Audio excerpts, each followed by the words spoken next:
Le Réseau des sports est fier de vous présenter la 6e manche de la Coupe Nissan Sentra, saison 2022.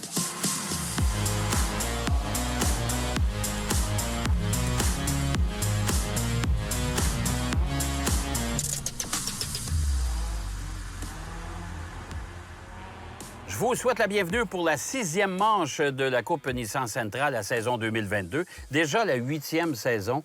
Et je dois t'avouer, Philippe, que cette année, c'est un peu plus serré. C'est pas toujours les mêmes qui sont en avant.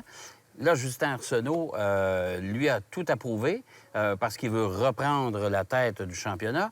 Alors, ça promet encore une fois aujourd'hui. Effectivement, Jacques, on peut dire qu'ici, on est au circuit Mont-Tremblant, donc c'est un circuit que les pilotes connaissent très bien, bien entendu. Et encore une fois, Justin Arsenault récolte la pole position, donc on peut dire que cette première victoire tant attendue, parce que finalement, il a souvent été sur le podium depuis ses débuts dans la série, beaucoup de pole position, des records du tour, mais pas encore une première victoire. Est-ce que ce sera aujourd'hui? On va le savoir, bien entendu. Les écarts sont très, très faibles quand même. Simon Charbonneau, 2e, Alexandre Fortin, 3e, Valérie Limoges, tous des pilotes quand même très, très compétitifs. Et il ne faut pas oublier que pour ce week-end, il y a Olivier Bédard qui fait un retour aussi dans la série. Oui, effectivement, Olivier Bédard qui aujourd'hui est qualifié en 6e place, mais il faut s'attendre là encore à ce qu'il joue le podium, tout comme lors du précédent événement. Ce sont ses débuts en Sentra, la précédente course et celle d'aujourd'hui, mais bien entendu triple champion à l'époque de la Coupe Nissan Micra. Et il ne faut pas oublier qu'on remplace, dans le fond, la classique d'été parce qu'on demeure, la Coupe Nissan Sentra demeure la série la moins bruyante au Canada, c'est le cas de le dire, série de courses. C'est assez particulier, ça aussi. C'est particulier, bien entendu. Bon, on ne reviendra pas sur tout l'aspect juridique de tout ce qui s'est passé ici avec le circuit Mont-Tremblant. La Coupe Nissan Sentra, avec ses voitures quasiment de série, bien entendu, est en bas du fameux 96 décibels, 96 dB qu'on doit respecter désormais au circuit Mont-Tremblant. C'est ce qui permet donc de rouler ici. Alors, on a déjà les résultats des qualifications. Ça va jouer du coude. Oui, bien, comme on l'a dit, donc, fameuse nouvelle pole position pour Justin Arsenault. On peut aussi mentionner la 5e place, Jacques, de Daniel Fortin, le père d'Alexandre Fortin, qui a toujours très, très bien fait. Lui, c'était vraiment un débutant dans la série cette année, avec la 2e voiture de Sainte-Foy et Beauport-Nissan, bien entendu. Et puis, je dirais Sylvain Ouellette, 9e place. Jean Audette, en 8e position. Frédéric Chaput, qui fait mieux que son père. Frédéric qui est 7e, tandis que son père est 11e. Et du côté de la classe Micra, eh bien, c'est à nouveau François-Angers Routier qui est vraiment, on peut dire, le grand favori aujourd'hui pour le championnat, à la fois pour la course, mais aussi pour le titre de la classe Micra. Alors, place au spectacle, place à la course. 6e manche de la Coupe Nissan Sentra, saison 2022, au magnifique circuit de Mont-Tremblant. Circuit Mont-Tremblant pour la 6e épreuve de cette saison. Le fameux virage Nemro, virage mythique pour le circuit Mont-Tremblant, bien sûr, avec une montée, une légère montée et une bonne descente, une espèce de virage en épingle. André Lapointe qui se prépare pour le départ, bien sûr. Encore une fois, je le répète, les voitures qui sont décalées pour le départ pour permettre à tout le monde de bien passer dans le virage numéro 1. Et là, c'est parti! Oui, début de course, effectivement. Donc, cette épreuve est lancée à la fois pour les Sentra et les Micra qu'on voit en haut de l'écran. Au niveau des Micra, on est à bord avec cette fois-ci François-Angers Routier. Et puis, Justin Arsenault qui a sauté sur le vibreur, la tassé par Simon Charbonneau. Très spectaculaire, mais ça aurait pu mal finir, celle-là. Oui, et qui devra céder le passage à Alexandre Fortin également. Daniel Fortin, qui est le papa d'Alexandre, qui est aussi tout juste à ses côtés. Alors, Justin Arsenault, c'est pas très payant d'être agressif sur les vibreurs comme il l'a été. Non, parce qu'on risque effectivement d'avoir des éléments mécaniques qui brisent dans ce temps-là, bien entendu. C'était très, très agressif. Mais soulignons quand même que Simon Charbonneau avait bien fermé la porte, là. Donc, je dirais que Justin Arsenault s'est rendu compte que vraiment, il n'avait pas d'autre option que de passer sur le vibreur un peu à la dernière minute. Il l'a fait pour éviter l'accrochage. Donc, c'est à mettre à son crédit. Pendant qu'on voit ici à bord avec Normand Boyer, là, ça tentait de passer à 2-3 de large. Donc, il y a beaucoup d'action dans ce premier tour de course. Tout à fait. Et c'est un peu pour cette raison que les séries monotypes comme la Coupe Nissan Sentra, c'est enlevant. Il semble avoir un certain petit problème avec la voiture de Justin Arsenault à l'aile arrière. On voit la fumée qui pénètre dans l'habitacle. Je pense qu'il y a eu contact avec une voiture et il y a quelque chose qui frotte quelque part. On devra, je pense, s'arrêter dans les puits. On n'aura pas le choix. Justin Arsenault qui semble avoir stationné sa voiture dans le gazon. Des soucis, va quand même tenter de rejoindre la ligne des puits au ralenti, bien entendu. Bon, Justin Arsenault qui est allé dans le gazon pour pas être dans la trajectoire des autres pilotes. Donc ça, c'est très bien, évidemment. Ça va éviter aussi une neutralisation, le fait qu'il ne s'arrête pas comme ça en bordure de piste. On peut avoir espoir, évidemment, de réparer dans les puits. Donc, pilote qui ramène la voiture. Très bonne décision. J'apprécie toujours un pilote qui cherche à ramener la voiture dans la ligne des puits, coûte que coûte, parce que d'abord, on évite la neutralisation, ce qui est toujours appréciable pour les spectateurs et les autres pilotes, mais aussi on se donne une chance de pouvoir, par la suite, continuer l'épreuve. Oui, tout à fait. Ça, je pense que c'est très louable de la part de Justin Arsenault, qui va aller vérifier, faire vérifier par son équipe. On le voit ici dans la ligne des puits en Mortaise. Va aller vérifier ce qui se passe avec la voiture. J'ai l'impression que c'est comme si l'aile arrière droite frottait sur le pneumatique, pendant qu'on voit la voiture de Daniel Fortin aussi, une partie du pare-choc qui a été touchée. Alors, j'ai l'impression que c'est ces deux-là, lors du sautillement de Justin Arsenault sur les vibreurs. Je pense que c'est là que ça s'est passé. C'est les deux qui étaient en bataille, en tout cas. Ouais. Hein? C'est certain qu'ils étaient dans une féroce bataille pour la première place à ce moment-là. On voit donc à nouveau, on est à bord avec Olivier Bédard. Olivier Bédard, là, pour l'instant, on tente de le passer. Il regarde à droite, mais c'est à gauche que ça se passe pour Olivier Bédard. Et c'est Normand Boyer qui est à ses côtés, qui est agressif aussi, qui a beaucoup d'expérience, comme tu le disais. Normand Boyer a beaucoup d'expérience ici à Mont-Tremblant parce qu'il n'a pas couru qu'en Micra. Il a couru ici pendant je ne sais pas combien d'années dans différentes séries. Alors, Dans à peu près tout. Dans à peu près tout ce qui existe, je pense, comme catégorie. Oh! Dérapage de Simon Charbonneau. Est-ce qu'il va l'échapper? Et Alexandre Fortin a réussi à l'éviter. Et Simon Charbonneau a quand même réussi à ramener la voiture dans la bonne ligne, dans la bonne direction. Oh! Hey, là, ça aurait pu être dramatique, hein? Alors oui, absolument, il n'a pas frappé le mur, il est resté sur la piste. Donc vraiment, on peut dire que beaucoup de maîtrise et beaucoup de chance aussi quand même pour Simon Charbonneau, mais c'est toute une action très spectaculaire. Effectivement, il est passé proche à ne pas l'échapper complètement. Il a fini par faire le tête-à-queue complet. Alexandre Fortin, eh bien lui, a été très prudent justement, a attendu de voir où allait se rendre la voiture de Simon Charbonneau et il a pris la tête de la course suite à cette manœuvre, bien entendu. Pendant qu'on est à bord avec Frédéric Chaput, là, ça se bataille beaucoup dans le peloton. On peut dire que c'est un début de course extrêmement spectaculaire, Jacques. Et on voit en Mortaise Justin Arsenault qui a repris la piste. Donc, bonne nouvelle. On va voir quel genre de remontée il pourra faire puisqu'il se retrouve à l'arrière du peloton. On va aller faire une pause et on sera de retour au circuit Mont-Tremblant pour la Coupe Nissan Sentra 2022.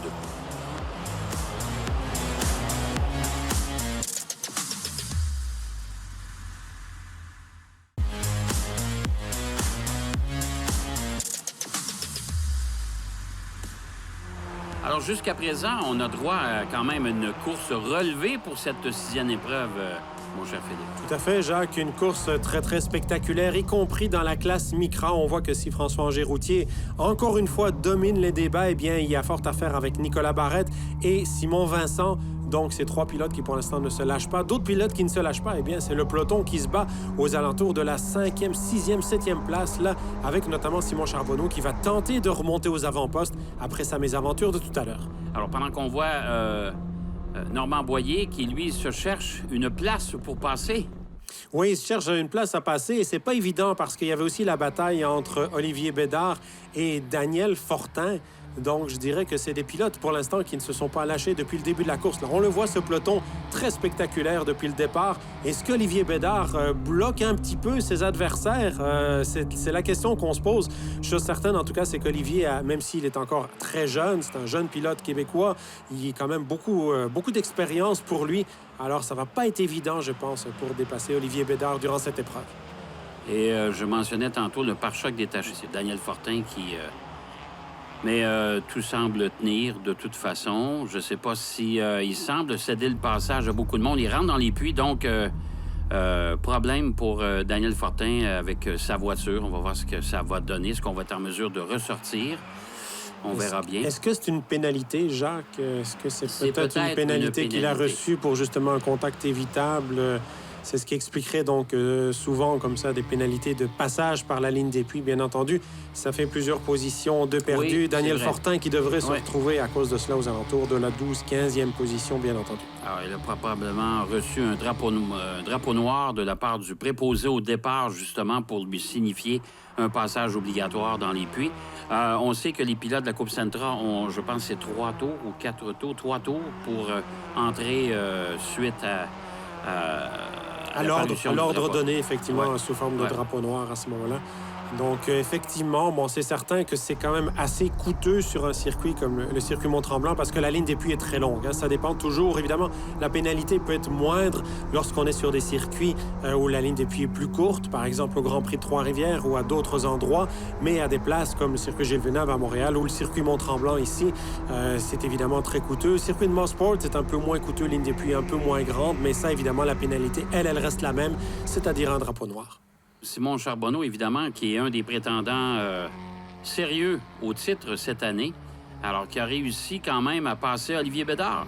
Oui, absolument, mais n'oublions pas aussi la 2e place pour Valérie Limoges. Pour l'instant, Valérie Limoges qui dispute un début de saison extrêmement régulier. Elle a été capable, elle n'a pas encore de victoire, contrairement à ce qui était arrivé l'année dernière où elle avait remporté le Grand Prix de Trois-Rivières, mais elle est extrêmement régulière depuis le début de la saison. Et ça, c'est intéressant pour elle. Et c'est intéressant aussi pour la série.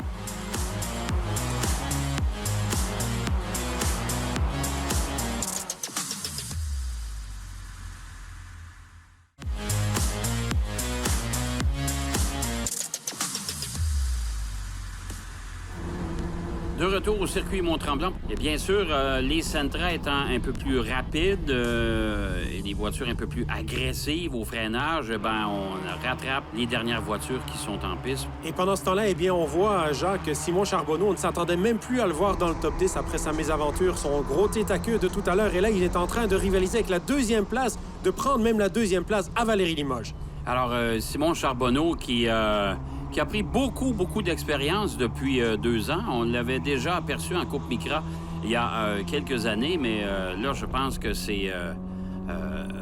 il démontre clairement qu'il a beaucoup de talent et qu'il est capable de bien gérer sa course à bord de la voiture avec Olivier Bédard, encore une fois. Et Alexandre Fortin, qui est le meneur, encore une fois, de cette épreuve, et qui semble quand même bien confortable. Mais là, Simon Charbonneau a pris la 2e place. Alors, on va voir s'il sera en mesure de remonter la distance qui le sépare d'Alexandre Fortin. On aura droit, je pense, à une belle bataille d'ici la fin. Oui, n'oublions pas la course de 45 minutes. Donc ça, c'est un petit peu la petite nouveauté. Parlant de bataille, c'est celle entre Jean Audette et André Lapointe. Elle est très intéressante aussi parce que, Jacques, soulignons-le, c'est 2 pilotes qui se battaient en classe Micra les saisons précédentes. Et donc là, c'est clair que ces 2 pilotes avec les Sentra font très, très bien. On parle de pilotes qui se battent quand même pour la 7, 8, 9e place. Là. Donc, très intéressant, cette bataille entre André Lapointe et Jean Audette. Pendant ce temps-là, je regarde Justin Arsenault. Lui, il est en train carrément de remonter sur les meneurs, mais n'oublions pas, il a un tour de retard. Oui, il y a un tour de retard. Ça, c'est malheureux, mais quand même, il va quand même profiter de son temps de piste et il veut terminer l'épreuve. Ça, c'est important, bien sûr. Alors, belle bagarre d'ici la fin, c'est évident. Alors, Simon Charbonneau qui tout juste derrière Alexandre Fortin. C'est ce que je disais tantôt, c'est que Simon Charbonneau regarde tout l'écart. Alexandre Fortin est allé à manquer un petit peu son point de corde. Là, il tente de résister à Simon Charbonneau, mais ça va être très, très dur. Les 2 pilotes sont côte à côte et Valérie Limoges est immédiatement en arrière d'eux. Simon Charbonneau, il reprend la 1re place. Donc voilà, 1re place à nouveau pour Simon Charbonneau et Valérie Limoges en 2e place. Donc voilà, un écart de trajectoire très coûteux pour Alexandre Fortin, malheureusement pour lui. Alors, quand on a des voitures semblables comme ça, on n'a pas de place à l'erreur, évidemment, compte tenu des écarts entre chacun des pilotes. Alors, Alexandre Fortin vient de le découvrir, mais c'est pas terminé encore, Philippe. C'est vraiment pas terminé. Et on voit que les voitures se suivent de pare-choc à pare-choc. On va voir si Simon Charbonneau, qui est quand même très rapide, saura résister à Valérie Limoges et à Alexandre Fortin. Oui, parce que Simon Charbonneau, est-ce qu'avec sa mésaventure de tantôt, est-ce que ses pneus sont plus usés que ceux de ses rivaux? Ça, c'est la grosse question, évidemment. On va voir la réponse dans les toutes dernières minutes de la course. Mais pour l'instant, j'ai envie de dire, tout va bien à bord. Pour lui, il est en première place devant Valérie Limoges. Ces deux pilotes-là se retrouvent en première et deuxième place du championnat avec ce résultat ici, si ça ne change pas. Donc, c'est vraiment important à la fois pour la course, mais aussi pour les positions au championnat entre ces pilotes. Pendant ce temps-là, donc, on voit à nouveau Alexandre Fortin qui, lui, n'a pas l'intention de lâcher prise, évidemment. Toujours va tenter peut-être de ravir la deuxième place à Valérie Limoges à nouveau. Et en classe Micra, on a vu Nicolas Barrette qui est installé tout juste derrière François Angers-Routier, qui est meneur, et qui est suivi de Simon Vincent. Alors, là aussi, une belle bagarre en classe Micra. Très, très belle bataille, parce que c'est vrai que si on voit ici les trois premiers, toutes catégories avec ces trois pilotes de Sentra, la bataille pour le podium, pour la victoire dans la classe Micra est tout à fait exceptionnelle lors de cette épreuve avec François Angers-Routier, Nicolas Barrette et puis évidemment Simon Vincent. Oh, le travers, Alexandre Fortin. Oui, Alexandre Fortin qui a échappé sa voiture dans le gazon. Alors, je pense qu'il vient d'éliminer ses chances et ce serait Olivier Bédard qui occupe la 3e place maintenant. Ouais, Alexandre Fortin qui est immobilisé dans les graviers. Qui sera en mesure de repartir, donc il n'a pas nécessairement cogné. En tout cas, j'espère que non. Tant mieux pour l'intérêt de la course, évidemment, ouais. Jacques, le fait de pouvoir éviter la neutralisation dans ces circonstances-là. Mais pour Alexandre Fortin, évidemment, c'est beaucoup de positions de perdu. Je pense qu'il se retrouve maintenant en 7e place, 7e ou 8e position. Dommage pour Alexandre Fortin. Alors, Valérie Limoges qui occupe la 2e position. On va aller faire une pause et on vous revient pour la fin de cette épreuve de la 6e manche de la Coupe Nissan Sentra, saison 2022.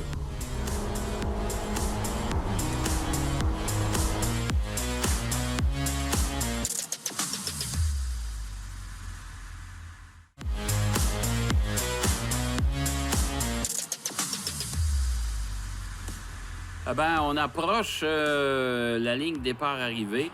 Simon Charbonneau, confortablement installé, je pense. Valérie Limoges aussi, qui, par sa constance, va encore marquer des points importants pour le championnat. Des points très importants pour le championnat, Jacques. Si les choses ne changent pas dans le dernier tour, il va y avoir 15 points à l'avantage de Simon Charbonneau, mais Valérie Limoges se retrouvera donc en 2e place, confortablement installé en 2e place. C'est Alexandre Fortin qui va perdre un petit peu le bénéfice de son beau début de course et de son beau début de saison et qui va être un petit peu plus loin au championnat, tout comme Justin Arsenault. Mais là, on voit cette bataille pour la 3e place, c'est pas encore terminé. Il faut regarder aussi la bataille pour la victoire dans la classe Micra avec justement François Angers-Routier, Nicolas Barrette et Simon Vincent. Simon Vincent a perdu un tout petit peu de temps dans le trafic des Sentra qui prenait un tour aux voitures de classe Micra. Mais pour la victoire entre Angers-Routier et Nicolas Barrette, c'est vraiment très, très chaud là encore. Oui, Nicolas Barrette qui fait un bon boulot jusqu'à présent et qui chauffe la voiture justement derrière pendant qu'on voit François Angers-Routier qui signifiait à Nicolas Barrette ou à un autre compétiteur, en tout cas, qu'il était bien là. Alors, Olivier Bédard, qu'on aperçoit dans sa voiture, qui fait une course confortable, très calme, bien sûr. Olivier Bédard a beaucoup d'expérience en sport auto et c'est un pilote de grand talent. Pendant qu'on voit Justin Arsenault, je pense qu'il veut signifier aux autres pilotes de s'il vous plaît, laissez-moi le chemin libre. J'ai besoin d'avancer. Simon Charbonneau, qui a toujours Valérie Limoges à ses trousses. Ça semble aussi être le statu quo entre Olivier et Normand Boyer. On va voir ce que ça va donner jusqu'à l'arrivée. Oui, là, on voit Justin Arsenault qui a réussi à se défaire des 3 premiers de la classe Micra. C'est important, Jacques, parce que ça lui donne des points malgré tout, étant donné qu'il a perdu un tour. Il est en bataille, théoriquement, avec ces pilotes-là. Et alors que là, on voit Valérie Limoges qui est revenue très, très près, là, dans le dernier virage, très proche de Simon Charbonneau. Et Normand Boyer qui a réussi à ravir, non, qui a tenté, mais ça n'a pas fonctionné. Olivier Bédard va reprendre sa 3e position. Alors, Simon Charbonneau remporte cette victoire de cette 6e épreuve. Valérie Limoges tout juste derrière. Moins de 2 dixièmes de seconde entre Simon Charbonneau et Valérie Limoges et moins de 2 dixièmes de seconde entre Olivier Bédard et Normand Boyer. Donc, vraiment une course fantastique qu'on a vécu. Aucune neutralisation du spectacle du début à la fin. La victoire donc de Simon Charbonneau devant Valérie Limoges. Olivier Bédard complète le podium devant Normand Boyer. C'est Éric Chaput qui lui complète le top 5 devant Sylvain Ouellet en 6e place. Alexandre Fortin revenu en 7e position. Finalement, Frédéric Chaput 8e, André Lapointe 9e et Jean Audette en 10e position. François Angers-Routier remporte la classe Micra.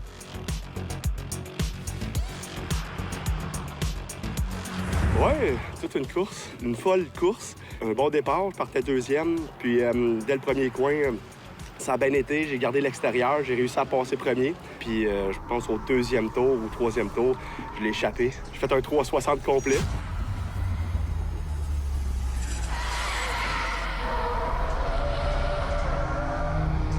Puis finalement, j'ai reparti tout de suite. J'ai tombé 7. Tout était en notre faveur. On a réussi à remonter tranquillement. Puis écoute, j'ai remonté un. Fait que je peux pas être plus satisfait que ça.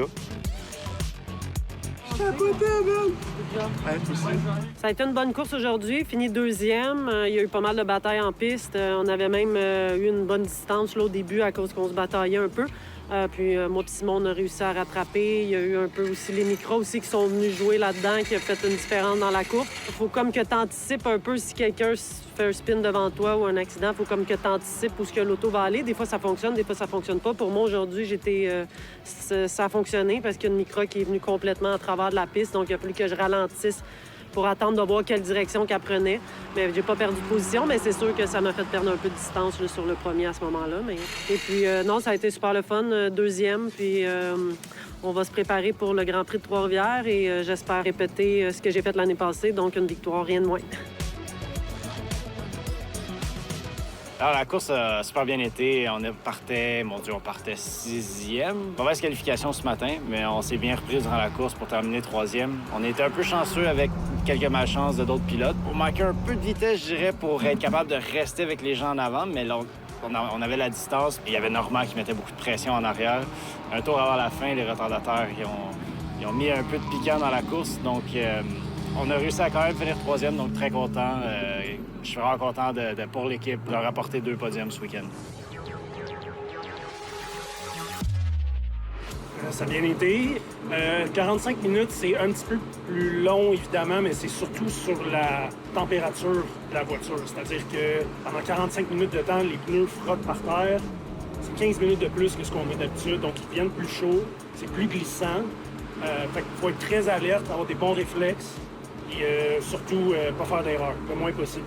C'est sûr que je suis à l'aise avec le circuit ici. Je veux dire, je le connais bien. Oui, ça fait 3 fois que je viens. L'année passée, on a fini la saison ici, puis j'ai fini avec une 2e place. Donc, je continue sur ma lancée. Je suis très content.